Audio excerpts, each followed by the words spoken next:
Karoline Leavitt had a really, really bad Wednesday.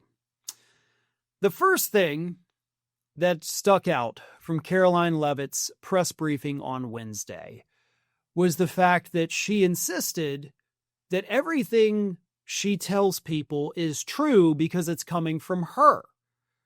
And unfortunately for her, as she said that, as she's like, no, everything I say is true, she started laughing.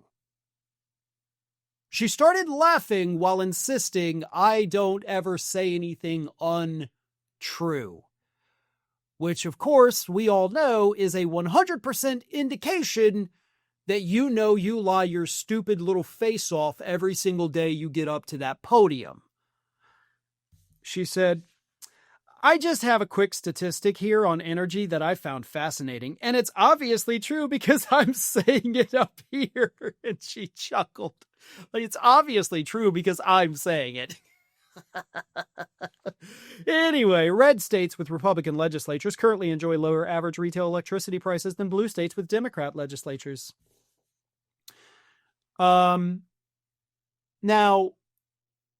that is slightly true. I will say that. And I'll get more to that in a second. But when you're telling people that, hey, you can trust what I'm saying because I'm the one saying it and I don't lie, does that instill like faith in you? Are you like, oh yeah, this is definitely a believable individual who laughs as they're telling us they don't ever lie? That seems like a pretty big admission there from Karoline Leavitt. And of course, as she mentioned, like red states have lower energy prices than blue states. The lowest states are in fact red states, North and South Dakota and Idaho. The most expensive states for electricity, blue states, California, Massachusetts. Unfortunately, I forget the third one. I had looked it up. But in between all of those, it is mix and match.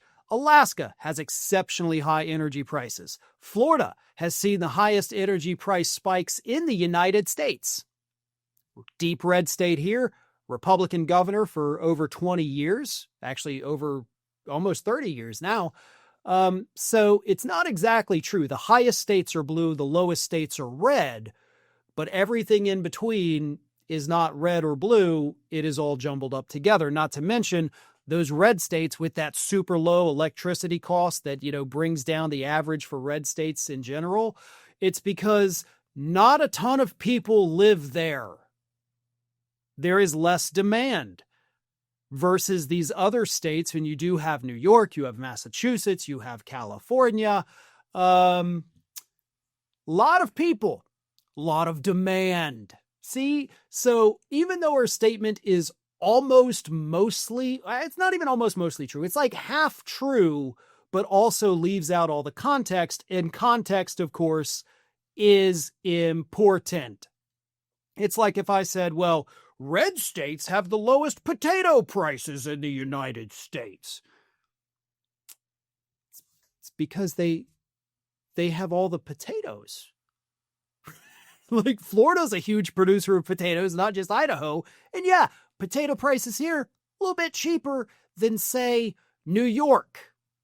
That doesn't mean that our state is doing a better job at keeping potatoes affordable. It's because it costs less money for the potatoes to get to my market than it does in downtown Manhattan.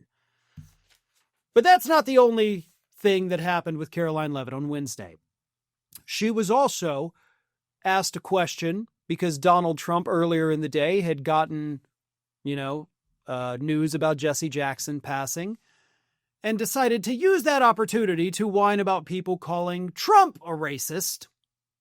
So, Karoline Leavitt was asked to provide specific examples of when Trump believed he'd been unfairly branded with the racist label.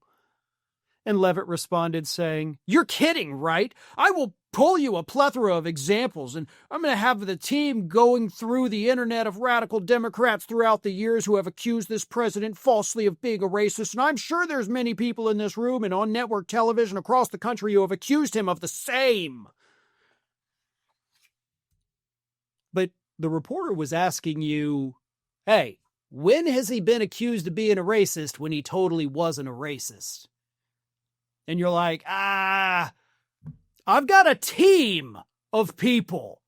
Like, it takes a team, apparently, that are going to scour the internet and find all these times he's been called a racist. Oh, trust me, Karoline, I'm sure this administration already has that list. I don't think you need a team. I think the team was already assembled, and I think the team probably already did their job. And of course, I don't think you're going to have anybody do this. I don't think you're ever going to come back to that question again. You may not even go back to that reporter ever again for stumping you so visibly hilariously. But again, it's not the only thing Karoline did. The biggest screw up that she had on Wednesday was undermining the talking point that Donald Trump's own White House had put out a couple weeks ago. So a couple weeks ago, as we all know, Donald Trump shared that video on Truth Social depicting President Barack Obama and former First Lady Michelle Obama as apes. And even Republicans were like, dude, this is super effing racist. And so the White House told us, like, it was a staffer. Trump doesn't do this, right? It's a staffer. They do the horrible things on Truth Social. But on Wednesday, Karoline Leavitt said, when you see it on Truth Social, you know it's directly from President Trump. Oops. Were you supposed to say that? Or was that something you needed to keep as an inside thought? Because it doesn't sound like an outside thought. That sounds like an inside thought, Karoline.